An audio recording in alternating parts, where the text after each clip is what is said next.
Yan guys, bumili ng pork chop yung aking asawa. So, ang gagawin natin dito is grill pork chop sa kawali. Sa kawali natin siya lulutuin. So, balawan lang natin siya ng maayos. Tapos, lagyan natin siya ng timpla.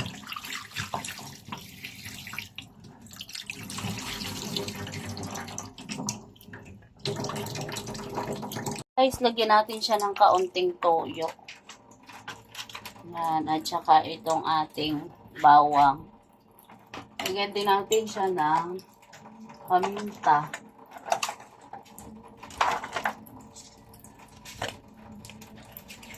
So, lahat na natin itong paminta. Tapos, mix lang natin. Lalagyan din natin siya ng kalamansi.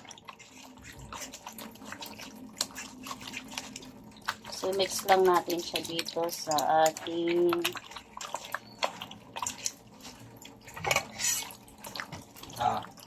pahiwa nga ng dalawa.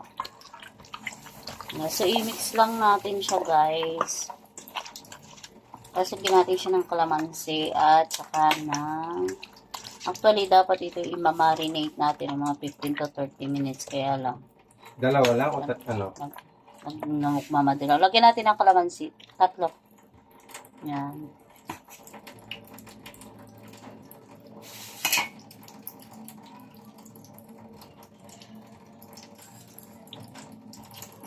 Para lang mayroon siyang kaunting asin. 3 lang kalamansi po yung nilagay natin. Ang pakilihan ito. Yan. Tapos i-mix lang natin. Lagyan natin siya ng may lasa na siya. Etsa. So guys, ilagay natin siya ng ketchup. Hindi ko po ito nilagyan ng asin.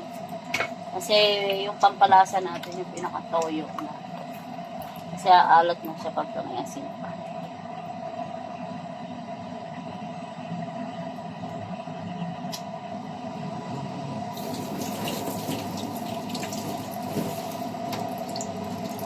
So yan guys, i-ano na po natin siya sa ating kawali. Painitan lang natin tong ating kawali. Yung lalagyan natin siya ng kaunting oil. Babrush natin ng oil.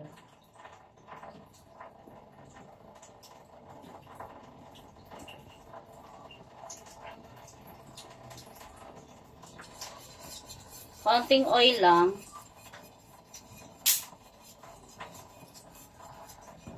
Para lang. Then guys, lalagay lang natin siya dyan.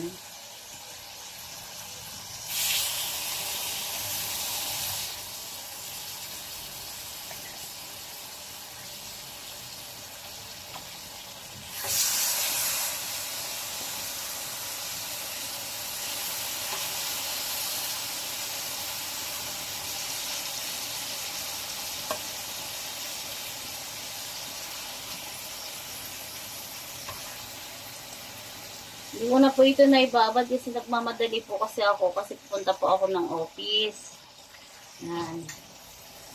Kaya hindi ko na siya binabad pagka ano ko. Yes, inano ko na. Yan guys, hintayin lang po natin siyang maluto side by side.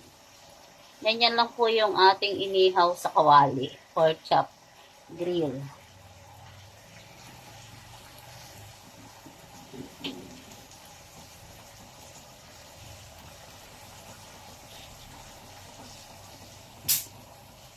So, pag ano po, medyo balik-balik na rin po natin. Ganyan siya, para naluluto side by side.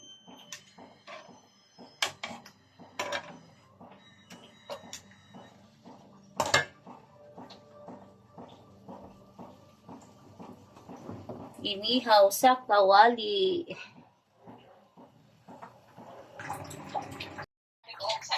Yan guys, luto na yung ating inihaw na pork chop sa kawali. So, ito na po guys, tsaka yung sauce.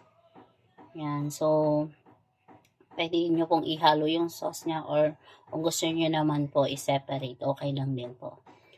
Thank you guys. Salamat sa panonood. So ito po yung sabaw na pinagbabara natin kanina. Pinakuloan ko lang para po may counting sauce po yung ating inihaw.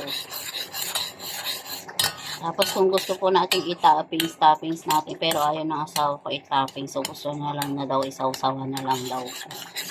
So yan guys, luto na po yung ating inihaw sa kawali. Pork grilled sa kawali. See you guys. Thank you for watching.